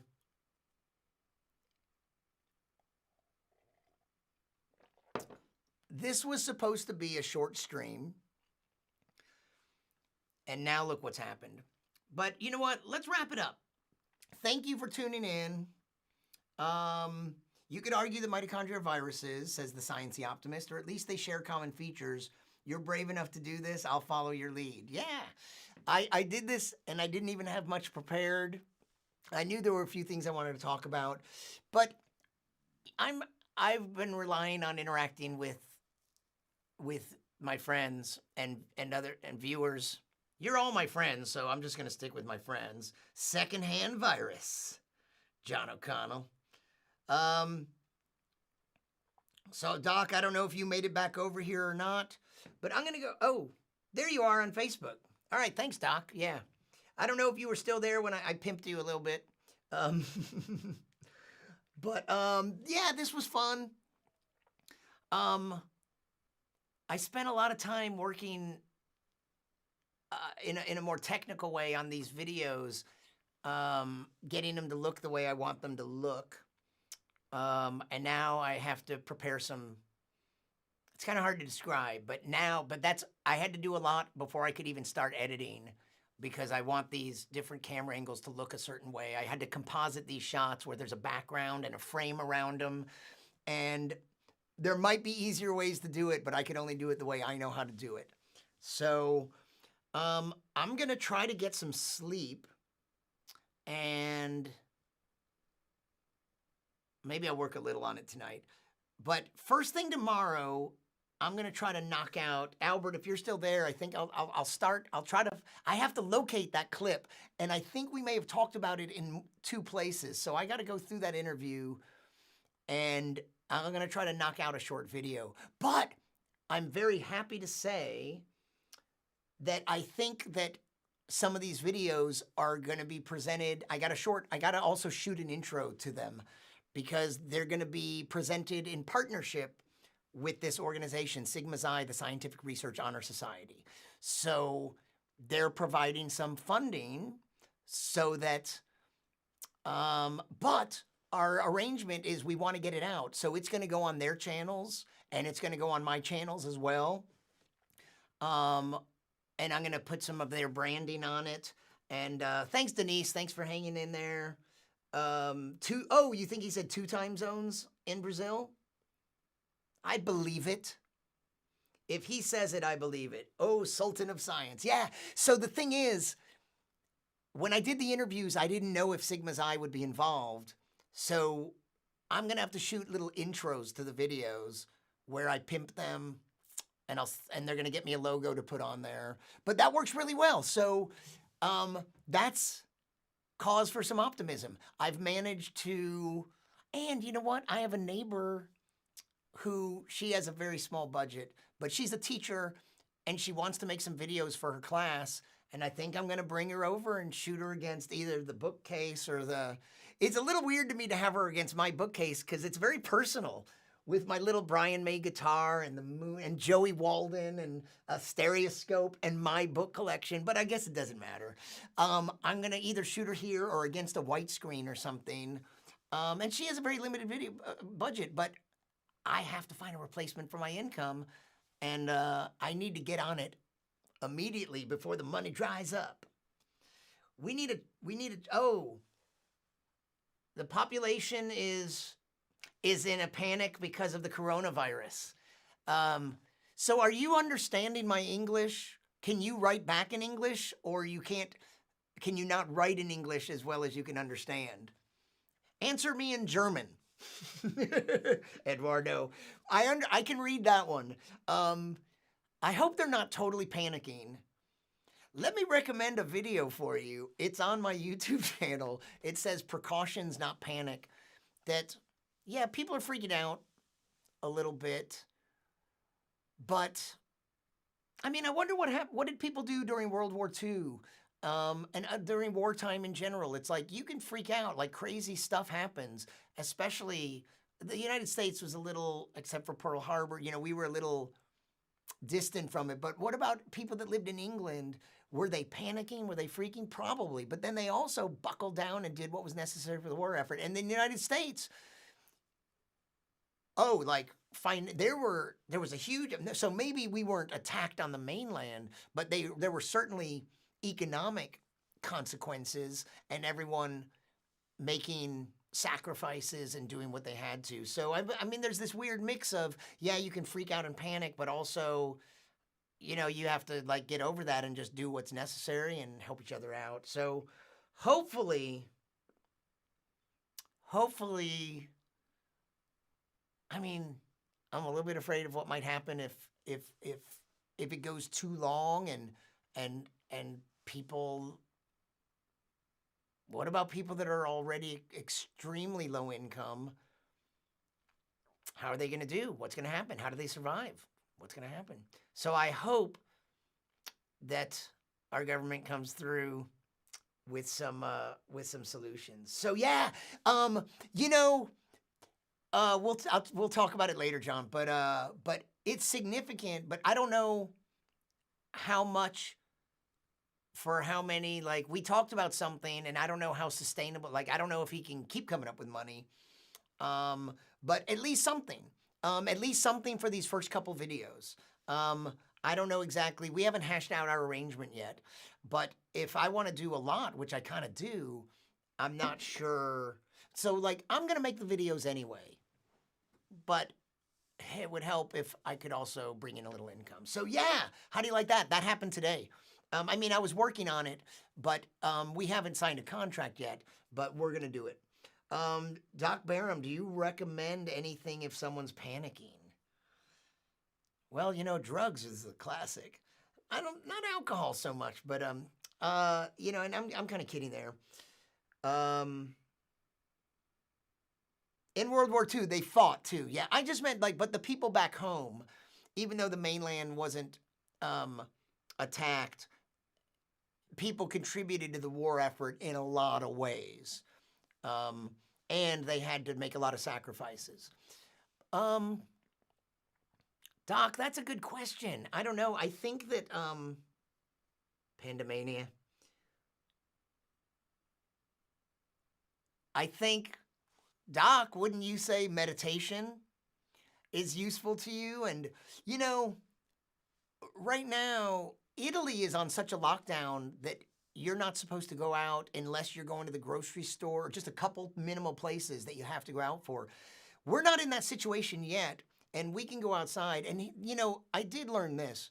When I'm outside with my neighbors, we're keeping a bigger distance between us than we used to. But my virologist interviewee, she did confirm that, of course, it's more dangerous to be indoors. Just like the odor of food could hang in a room for a long time, hours.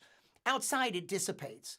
So as long as someone's not coughing directly on you and you're not, I'm breathing right on you, you know, that's going to dissipate and you aren't going to get dosed as badly as if you were indoors with recirculating air.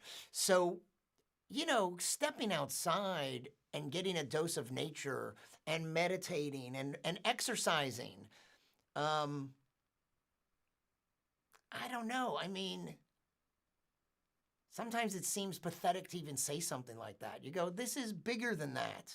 Yeah, you want me to just breathe a little? You want me to stare at a tree and that's supposed to solve all my financial problems? My business is failing. I have no money to feed my children. This is theoretical because I don't have any children. But I know, like, the fears are potentially really, really big, but you have to do something, and panicking doesn't help. So be here now, right? Breathing, focusing on what you can do. I think that's a big thing. Sometimes you feel helpless and freaked out. And if you can keep busy and occupied, and especially if somehow you have something that you can work on that's helpful, that I don't know. This is outside my area of specialty. I'm just a comedian, man. And most of the time I'm not even funny. I don't even know what kind of comedian I am anymore. So say goodnight, beloved Brian. I'm trying to, Aaron. So MMT, you speak England, that might help. Say goodnight, Brian. Yep. You know what though? There we go. 2 hours and 4 minutes. We went over 2 hours. That's crazy. I just wanted to do a little short one and say hi and tell you those videos are coming. That's all I wanted. I wanted about that long. That's all I wanted this to be. And now look at us. You guys have been fantastic. Thank you for your participation. I definitely can't do this without you. I will, but it won't be the same. You guys are awesome. So, you know, make sure you like on your way out. Like the video, subscribe, and all that. Come on, you're very funny and interesting. Thanks, Doc. What I mean is, like, sometimes, you know, I do a lot of stuff, like my interviews. I might be mildly humorous in some of them, but some of these, it's a serious topic, so I'm not funny all the time. But thank you. So I am gonna, here it goes. I'm gonna pick this up, and you guys are awesome. And tomorrow I'll work on those videos some more. I'm gonna take a break, but thanks. And don't freak out. Exhale, don't inhale. Only exhale. That's also good for global warming. If you don't exhale CO2, inhale, don't exhale for the war effort. Thank you. Good night.